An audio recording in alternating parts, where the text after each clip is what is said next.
بسم اللہ الرحمن الرحیم۔ السلام علیکم۔ مکہ کے ارد گرد کئی چھوٹے چھوٹے قبیلے مقیم تھے۔ انہی میں سے ایک قبیلہ بنو عراش تھا۔ ایک شخص جو کہ بنو عراش قبیلے سے تعلق رکھتا تھا، اس کے پاس کوئی مستقل روزگار نہ تھا اور نہ ہی وہ اعلیٰ درجے کا کوئی تاجر تھا۔ تاہم اس دور میں کیونکہ تجارت کا پیشہ خاصا اہم ہوا کرتا تھا، لہٰذا اس نے بھی ویسا ہی کیا۔ وہ اپنے پاس موجود رقم کے مطابق اپنے قبیلے سے مویشی خریدتا اور مکہ چونکہ بڑے بڑے سردار وہاں موجود تھے تو انہیں لا کر بیچ دیا کرتا تھا۔ یہ کام اس کا معمول بن چکا تھا۔ وہ اکثر جانور مکہ کے بازار میں لا کر بیچتا۔ کسی بدبخت نے اسے یہ بھی کہہ رکھا تھا کہ نعوذ باللہ یہاں پر ایک جادوگر ہے، بس تم اس کے بہکاووں سے بچ کر رہنا۔ اس نے نبوت کا دعویٰ کیا ہے۔ اب اس تاجر کے لیے یہ جگہ نئی تھی، اس لیے اس نے اس بتانے والے شخص کا یقین کر لیا اور مزید کوئی سوال نہ کیا۔ ایک دن وہ تاجر اپنے ہمراہ 2 بہترین اونٹ فروخت کے لیے لایا، لیکن اس کی بدقسمتی کہ اس دن اس سے وہ اونٹ ابو جہل خرید لیے، اور جب قیمت ادا کرنے کی باری آئی تو کہنے لگا کل میرے گھر آ کر پیسے وصول کر لینا۔ تاجر نے کہا میں آپ کا گھر کہاں تلاش کروں گا؟ ابو جہل نے اسے اپنے گھر کا راستہ سمجھا دیا۔ خیر وہ بیچارہ مرتا کیا نہ کرتا، ابو جہل کی ظالمانہ سرداری کا کچھ علم تو تھا ہی، اس لیے اس نے زیادہ زور نہیں دیا اور اگلے روز قیمت لینے پر راضی ہو گیا۔ مکہ میں اس تاجر کا کوئی نہ تھا، نہ کوئی گھر نہ ٹھکانہ۔ رات اس نے گلیوں میں گزار دی۔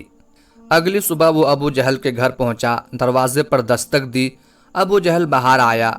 اسے دیکھ کر اس شخص نے اپنی قیمت کا تقاضا کیا تو کہنے لگا ابھی میرے پاس پیسے نہیں ہیں، تم کل آ جانا۔ وہ تاجر بہت مایوس ہو کر آ گیا۔ اگلے روز بھی ایسا ہی ہوا۔ خیر 3 دنوں تک ابو جہل کے دروازے پر جاتا رہا، لیکن ابو جہل نے اس کی قیمت ادا نہیں کی۔ اسی طرح 3 دن گزر گئے۔ چوتھے روز وہ ابو جہل کے دروازے پر گیا اور بات کو ذرا زور دے کر کہا جناب میں 3 دن سے بھوکا ہوں اور گلیوں میں رات بسر کر رہا ہوں۔ میں یہاں پر بیگانہ ہوں، میرا یہاں اپنا کوئی نہیں ہے، میرے پاس واپسی کا ذریعہ بھی نہیں ہے، مہربانی فرمائیے اور میرے جانوروں کی قیمت دے دیں۔ ابو جہل جو تھا ہی بے ایمان، دل کی بات زبان پر لے آیا، کہنے لگا چل دفع ہو جا یہاں سے، میں تمہیں تمہارے پیسے نہیں دوں گا، جس سے ملے لے لینا۔ وہ تاجر تو جیسے حواس باختہ ہو گیا۔ 3 دن کے مسلسل انتظار اور بھوکے پیٹ کے ساتھ اس کی محنت کے پیسوں کی ادائیگی سے اس کو کوڑا جواب مل گیا۔ اس کی سمجھ میں نہیں آ رہا تھا کہ میں کیا کروں۔ آس پاس کے لوگوں سے پوچھنے لگا کوئی مجھے بتا دو کہ مکہ کے سردار کہاں ملیں گے تاکہ میں ان سے شکایت کروں، شاید وہ میری مدد کریں۔ اسے بتایا گیا کہ خانہ کعبہ میں چلے جاؤ، مکہ کے سردار وہیں پر موجود ہوں گے۔ وہ پوچھتا خانہ کعبہ کے پاس آ گیا۔ وہ تاجر کہتا ہے کہ میں حرم شریف میں داخل ہوا تو دیکھا کہ ایک ٹولی میں ابو سفیان، عتبہ، شیبہ اور دیگر سردار بیٹھے ہیں۔ میں ان کے پاس گیا اور کہنے لگا مجھے آپ لوگوں کی مدد کی ضرورت ہے۔ میں پردیسی ہوں، یہاں جانور فروخت کرنے آیا تھا، لیکن ایک شخص نے مجھ سے جانور تو لے لیے مگر اب میرے پیسے نہیں دیتا۔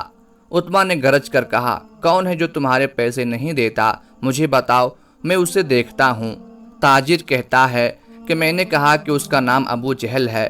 وہ سب خاموش ہو گئے، ان کی گردنیں جھک گئیں اور کہنے لگے کہ تم بہت برے آدمی کے ہاں پہنچ گئے ہو، ہم کچھ بھی نہیں کر سکتے کیونکہ وہ ہم سے بھی زیادہ طاقتور سردار ہے۔ یہ سن کر میرے پیروں تلے سے زمین نکل گئی۔ میں کانپنے لگا کہ اب میں کیا کروں، میرے پاس تو اب کچھ بھی نہیں۔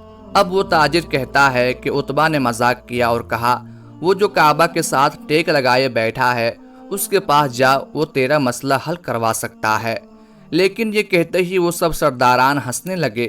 تاجر کہتا ہے کہ میں حیران ہوا کہ مجھے ان کے پاس جانے کو بھی کہتے ہیں اور میرا مذاق بھی کرتے ہیں، میں کروں تو کیا کروں؟ لیکن ڈوبتے کو تنکے کا سہارا۔ اب وہ تاجر نبی کریم صلی اللہ علیہ وآلہ وسلم کی جانب چل پڑا۔ وہ آپ کو نہیں پہچانتا تھا، لہٰذا اس نے آپ کو وظائف پڑھتے دیکھا تو ایک طرف بیٹھ گیا، یہ سوچ کر کہ جب آپ فارغ ہوں گے تو وہ عرض کرے گا، مگر سبحان اللہ، شان مصطفیٰ صلی اللہ علیہ وآلہ وسلم کہ جیسے ہی وہ آدمی پیچھے آ کر بیٹھا، آپ نے اپنا رخ اس کی طرف پلٹ لیا اور صرف 2 باتیں کہیں۔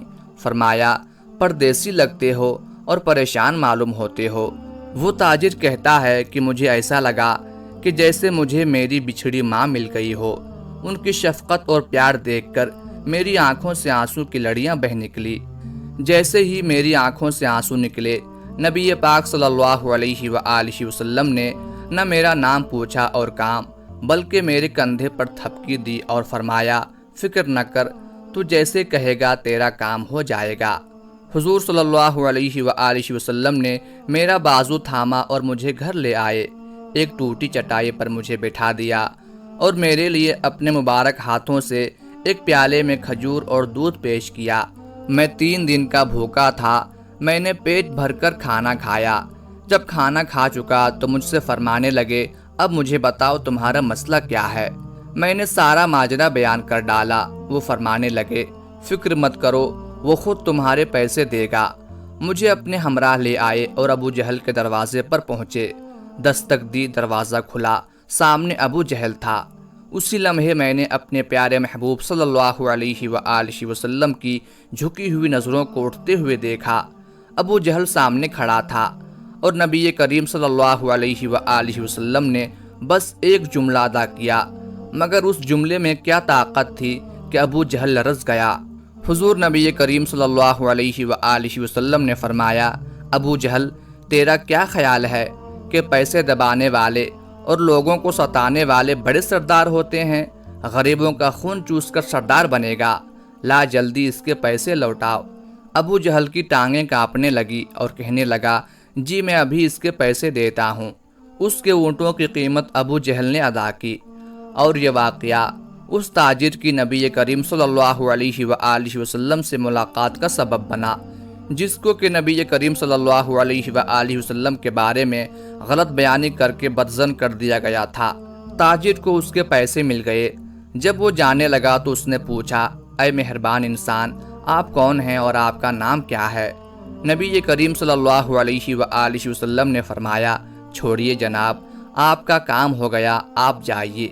وہ تاجر کہتا ہے کہ میں جیسے ہی پلٹا، مجھے راستے میں مکے کا وہی آدمی ملا جس نے مجھے بتایا تھا کہ مکہ میں ایک جادوگر رہتا ہے۔ اس نے میرا ہاتھ پکڑا اور کہا، ارے بھائی، تم اس جادوگر کے پاس کیسے پھنس گئے ہو؟ یہ تو وہی جادوگر ہے جو اپنے آپ کو نبی مانتا ہے۔ تاجر کہتا ہے کہ میں نے اس آدمی کا ہاتھ جھٹک کر کہا، ارے بدبخت، میں نے دنیا دیکھی ہے مگر میں نے آج تک ان جیسا نہیں دیکھا۔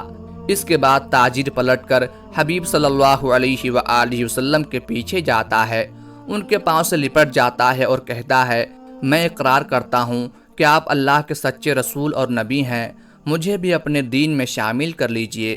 اس طرح نبی پاک صلی اللہ علیہ وآلہ وسلم اس کو کلمہ پڑھاتے ہیں اور وہ مسلمان ہو جاتا ہے۔